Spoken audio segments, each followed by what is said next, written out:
I'm going to promise you a fun last session. So for those that have waited all day, this is the highlight, I promise. No pressure. So look, we've got a great panel here today. I'm going to give a quick bio for everyone. So Kate Latimer, who's sitting closest to me. Until recently, she was CEO of the National Judicial College of Australia. The college has a role in leadership in judicial education, supporting the rule of law, strengthening judicial capacity and independence, which, as we've seen in America, is kind of important. God, no reaction at all. Thank you.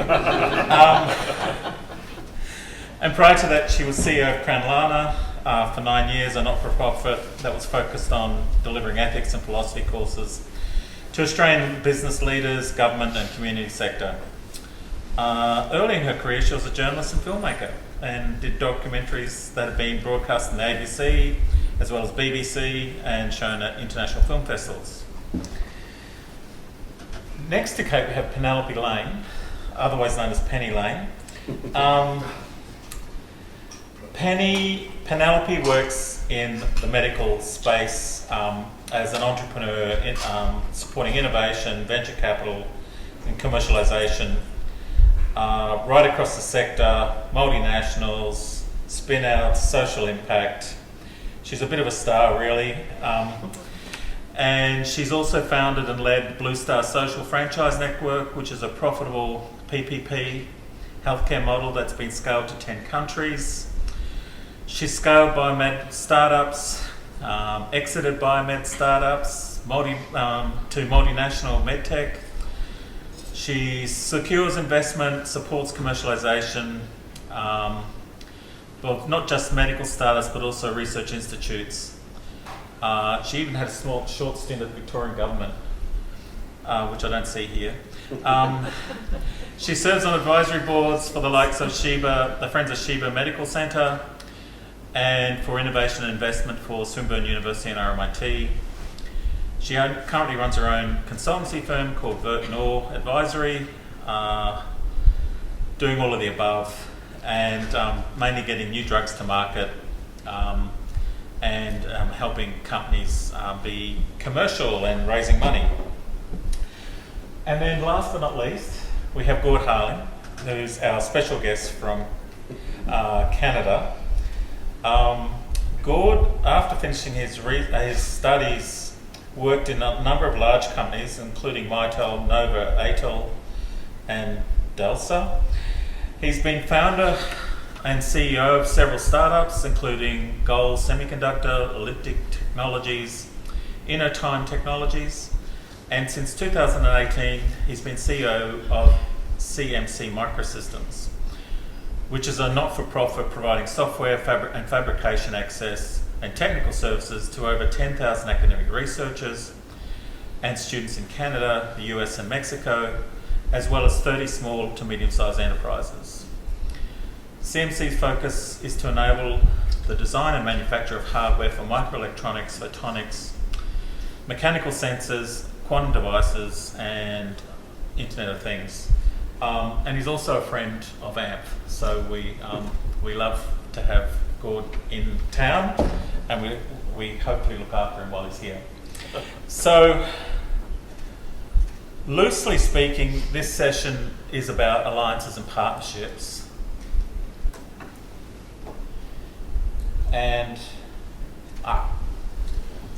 But the real subject is strategic partnerships for early stage entities in the advanced manufacturing space. And this is if you happen to listen to any of the ANFF-C seminar series, that's what the whole series is about. How do we help our early stage entities progress through that long walk to commercial success and stability, which is a very long walk, at least 10 years in most cases. So, a couple of framing comments. We're going to focus on early stage, as I've already said, advanced manufacturing, and it's specifically in the Australian context. There are only a handful of VCs that support these sorts of companies, and only 2 or 3 that actually have the deep pockets and the the time to support them right through to market.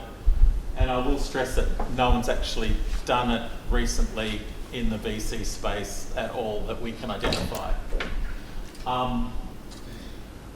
And what we'd like to explore today is the potential of strategic. Oh, sorry.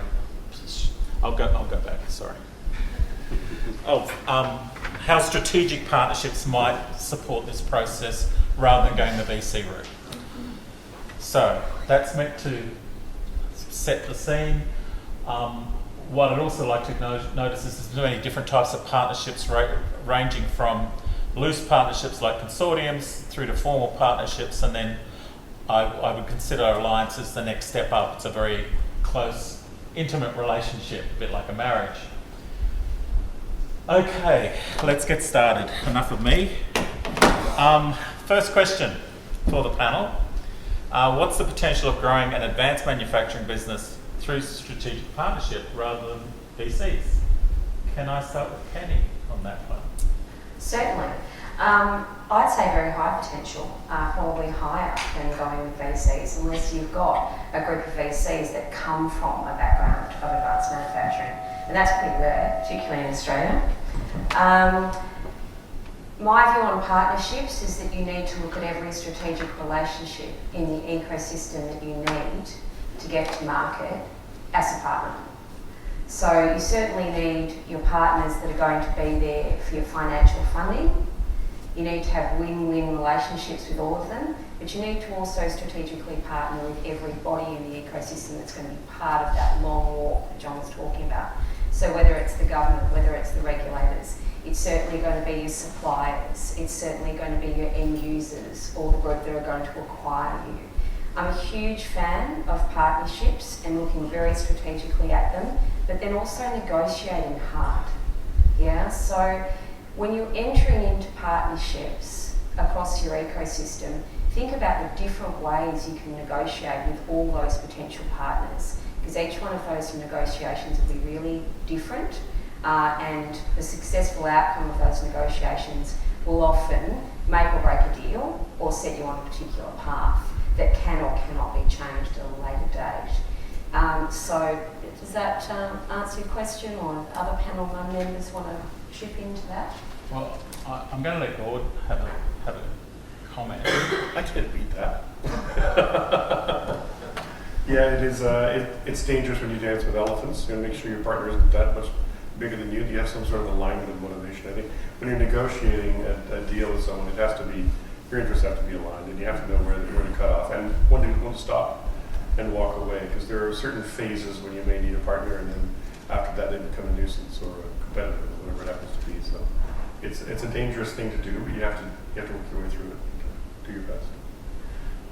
We really, when I talk about advanced manufacturing, I'm usually talking about semiconductor grade kind of equipment, so silicon photonics or microelectronics, compound semiconductors, even microfluidics and so on. So the problem there is there are huge barriers to entry.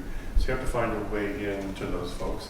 And our problem in Canada is that most of the larger factories need to have $2 or $3 million in revenue to even bother with you. So we have to find a way of breaking through that valley of death and getting you samples and medium, small volumes, medium volumes, and getting you somewhere.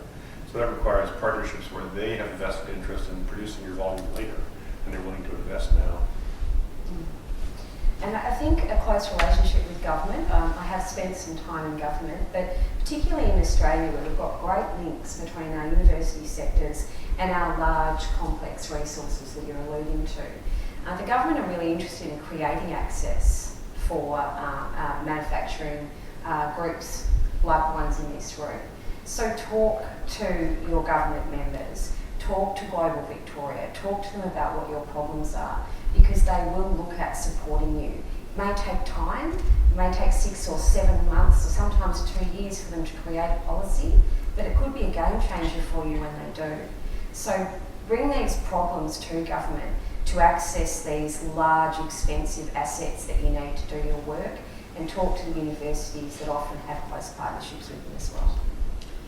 So look, one of the things I was wondering about in the Australian context is we've got it's a ever reducing number of legacy manufacturers, And then we've got all this new startups which are very much focused on innovation.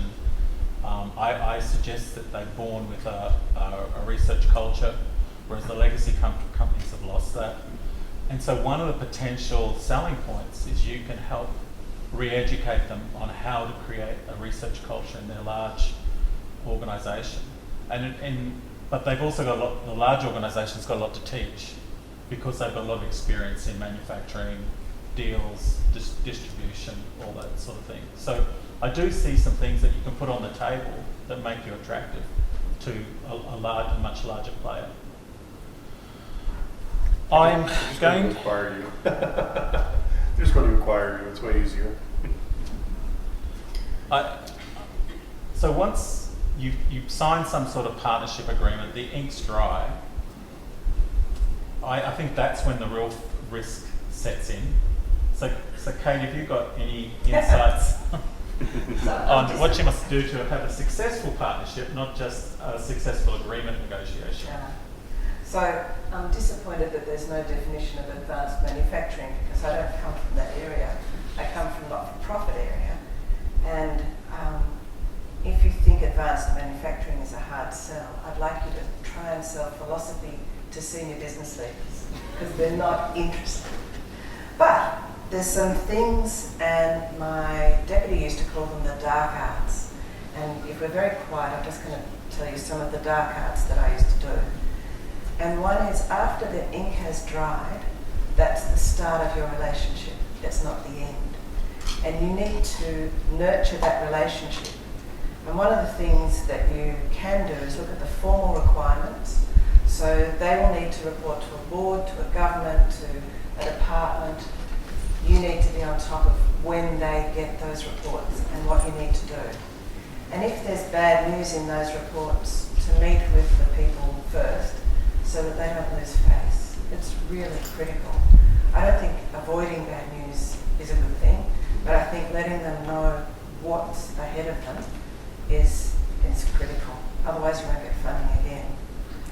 The purpose of the dark arts is to keep your funders. I mean, if there's one thing that we know about funders is that other people want them too.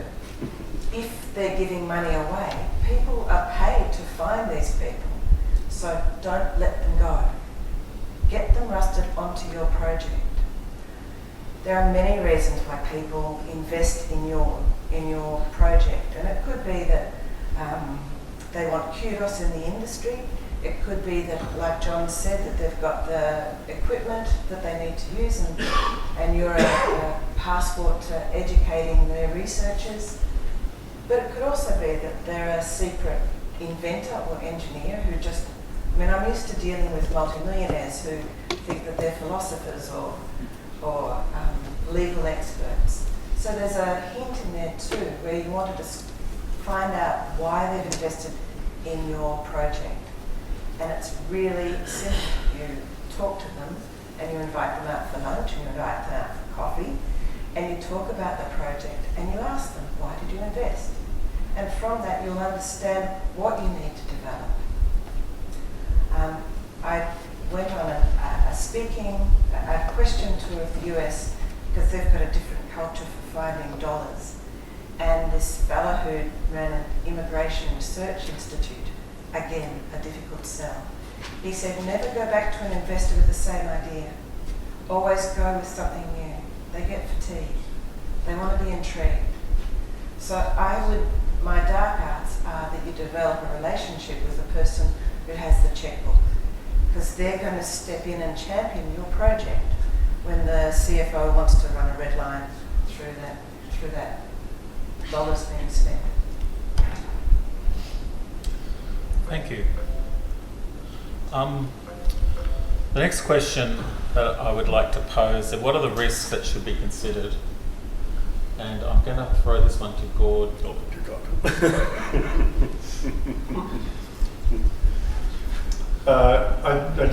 I come back to alignment of motivations is you have to make sure that the project that you're embarked on is going to continue to be of interest to them. They're not going to wander off your dancing with elephants. And financially, are you going to be able to keep your end of the bargain up if you're a smaller company? You've promised you're going to hit certain milestones and do certain amount of work? Are you charging them enough money, or are you co-investing enough money in that sort of thing? Really, those are the big risks, and the rest of it is all sort of standard business procedure, keeping your team motivated and recruiting the best people and doing all of those sort of things.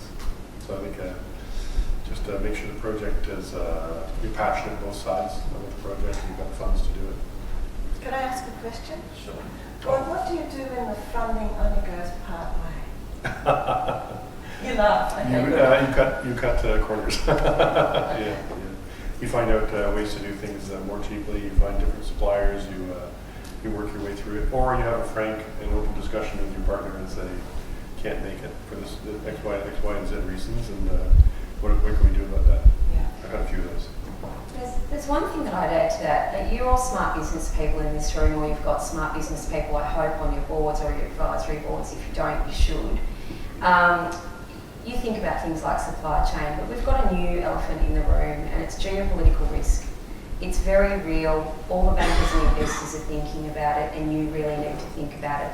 You need to think about your risk strategy around that, because it'll be a question that your investors are asking. Okay? Can I just throw one more thing into the mix? Because I had someone in my office not too long ago who had a partnership on the table with a much larger organisation. And what he was most frightened of was retaining talent. He was worried that they were actually lining his company up to just suck the talent out of them. And he was actually worried they might intentionally run them into the ground so that they could do that. So has anyone got any insights on how to avoid that scenario? I have always just tried to find the geekiest nerds I can possibly hire who love the work and who love what they're doing at my company and aren't there for the dollar. And so we pay about 50% under market rate at CMC, but people love it because of the activities we do and the job we do. I think you've got two schools of thinking there. I think certainly that's a motivation for a lot of people, but for the other people that will just pick up and move, they need skin in the game. And don't kid yourself that they won't walk. So find out what everybody's objectives are. If it's, I want to be friends with the guys at work, I want alignment, I want to love my job every day, which is very real for a lot of people. For other people, it's I've got private school fees and I'll go to the highest fellow, right? So just know what that is and make sure if you think you've got that risk that you're giving them what they need to stay with you. I mean, one of the most depressing things is when you do get money, people think that their salaries are going to go up. It's going to feed straight into that. And when they don't get it, it's a cause of dissatisfaction. So that's something to manage. Yeah. Equity, but long-term equity, yeah? So they don't go. Well, 2 years till divestment, right? So there's lots of levers you can use in your contracts with ESOP. And you shouldn't be just letting your employees or your teammates or your senior executives take their ESOP, every year. There's got to be a period of service before they can actually divest that ESOP. So that's not a lever. And that is one thing I find super annoying. I'm in a not-for-profit now, so there's no such thing. But at least Canadian young folks coming out of school have no interest in shares. They're worried about share options. They don't think they're worth anything. And we have a really nasty hick in that if the government sees that you have share options and there's a perceived valuation of the company through a funding round or something, they'll tax you on share options which you do not own, cannot exercise, and cannot sell. It's obscene. There's actually some great new startups, I wish I could remember the name of it, that help you translate all the different tax levers, challenges and issues all around the world, and they do it for you remotely. It's a bit like, a global HR firm in your pocket on an app. I'll see if I can find the name and pass it on to John, because I thought, what a great idea. Because our market's global, right? I don't know about you guys, but I'm employing globally. And so from that perspective, it reduces your risk, but also helps translate all those things you might not know, because that's not a thing here, right? So not as much anyway. Next question. This one's actually for you, Penelope. Are there any emerging mechanisms to fund manufacturing startups in Australia, given that VCs are really struggling there? I'd like to say there are a whole list, let me get it out, but there's not. Trends, yes. Mechanisms, no. That said, the government are paying attention. I've had the privilege to be working with Biotech in the CEO round forums with the federal and state governments, and I've been involved with government for longer than I care to remember, to be honest. And so for the first time, I'm really seeing them listen to the details, listen to the real problems, and they are seriously listening about incentivising major super funds to invest into our sector. So we've seen some of those first plays. So Hester has made a substantial investment. It was led by Blackbird, but it's into your sector. It's more specialised manufacturing than it is biotechnology, right? Because I think to a certain extent that's more de-risked. Yeah, and I think super funds also like to see a product as opposed to maybe a pharmaceutical. So from that perspective, I would expect that market to be leaning into advanced manufacturing as opposed to biotechnology and advanced manufacturing, if that makes sense. Other mechanisms that I'm seeing is we've had a really rough trot post-COVID in terms of investment. There's two schools of thought at the moment, that the market is really going to come back with investment or it's not. I personally think it is going to come back, but I think it's going to be very sectorial based. So watch what the VCs are investing into and see if you align with their portfolio. I think investment for the next 2 years is going to be all about alignment. So whether it's aligning with the super fund's objectives or their high risk end of their portfolio, or whether it's aligning with a VC that has a portfolio that has complementary technologies to what you're doing. So I think it's more trends than mechanisms. In terms of levers, I mean, we've got the old-fashioned ones, the R&D tax incentive. The government is talking about incentivising high net worths to look at diversified asset portfolios out of their super. We're hoping to see that, but my tip is don't hold your breath. But I do think that the big super funds will start to look at biotechnology and advanced manufacturing as a really good opportunity to ramp up their returns at a high risk end of their portfolio. I'd like to say that there's more. We need more innovation policy like we see in markets like Israel, but the government have been aware of that for a long time and haven't moved. So I don't see that happening. I'd like to paint a better picture, but it's about trends and alignment. Look for that, because I do actually think that there's a lot of money in the market that's sitting there at the moment. People have kept their money in their pockets last year. It's out there, but you're going to have to be very strategic about finding it. Good to know. So, look, back to my sort of MBA days, the rate of success for corporate partnerships was around 10%, which doesn't sound very good, quite frankly. There's very little data on partnerships between early stage entities and large corporates. What strategies might we consider to mitigate the obvious risks? Kate, do you want to have a go at that? Not really. That sounds awful. I love what Penny said about looking at trends and alliances, because people are only going to invest, this is a dare statement, but they're only going to invest if they can see a value to them.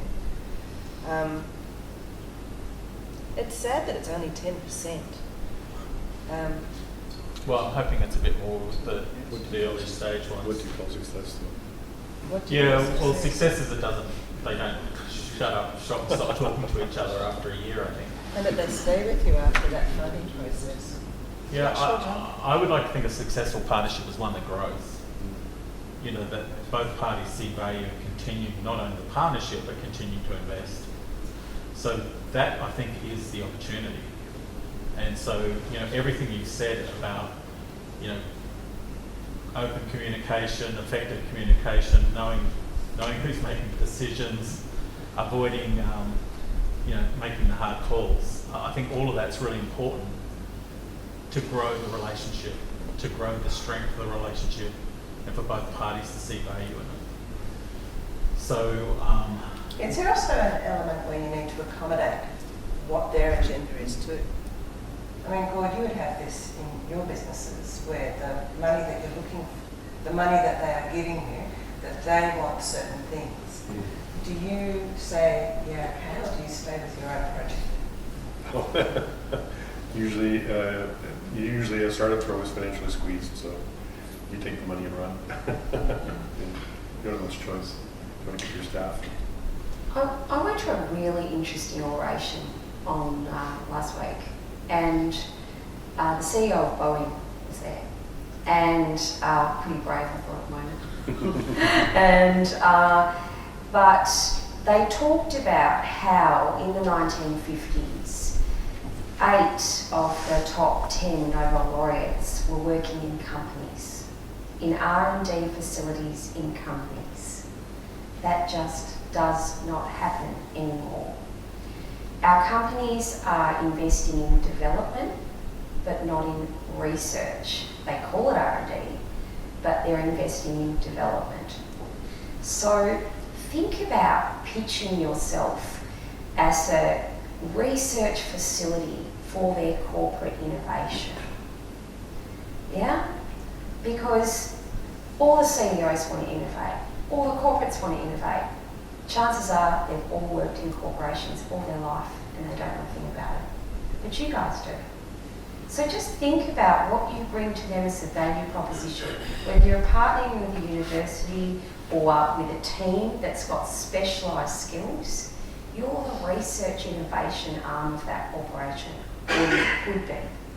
So think about, okay, we've got a project that we want Boeing's help for example, but what could we help Boeing with?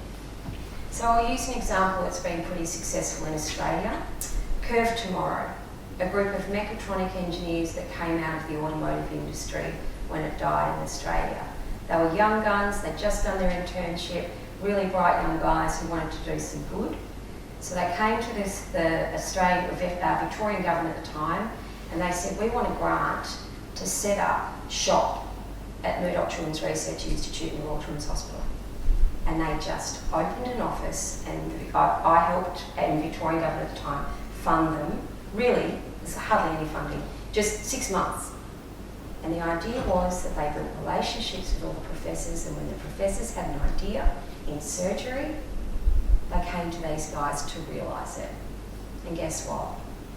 Global company, offices all over the world now, and they've commercialised about, I don't know, I've lost track, 30, 40 different devices that have got to market.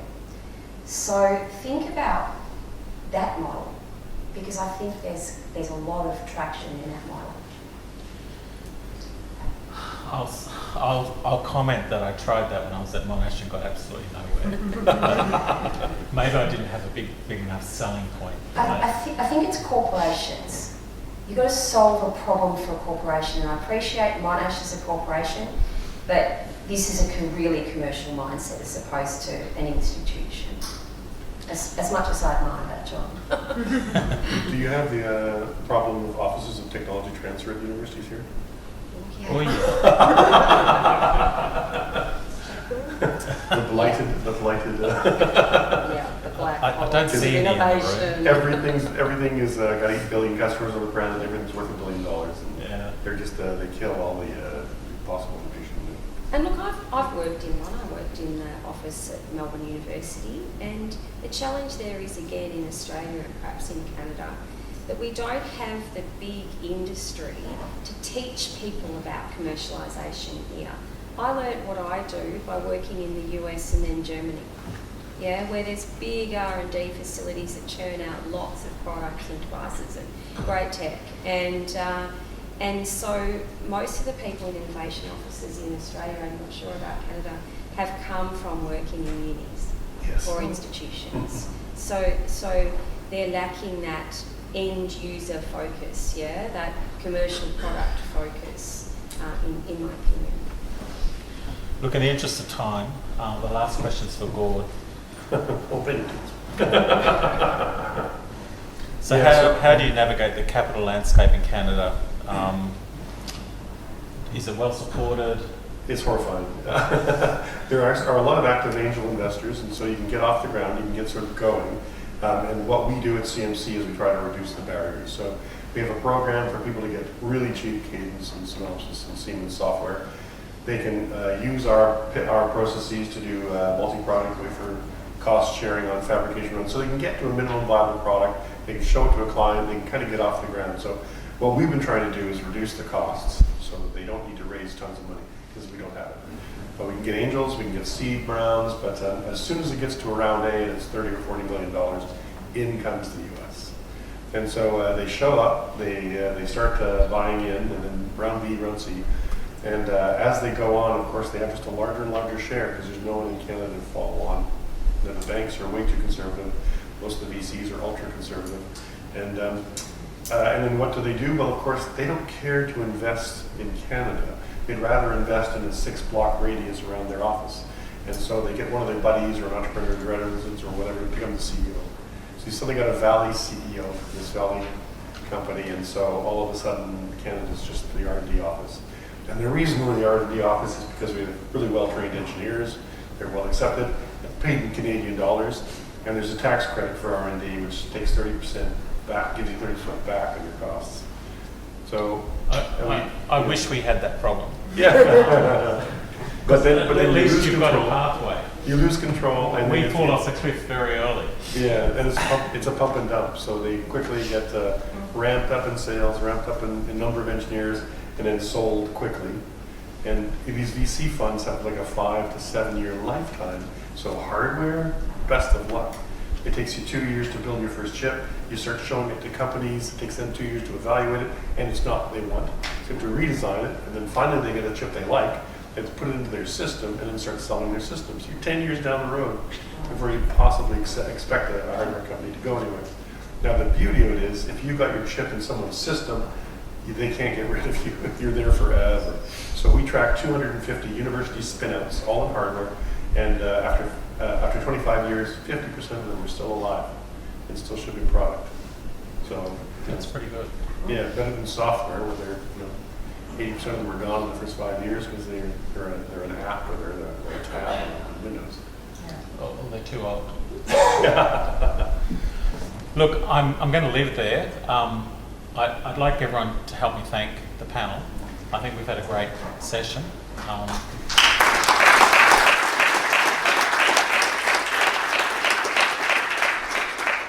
I really appreciate the insights. That was an accident. And I've just realised that I was supposed to bring wine for everyone, and I haven't done it. So I'm catching up with you all soon. So you'll, I promise to give you something. Look, thank you. We've just got the last session now with Jane. Yeah.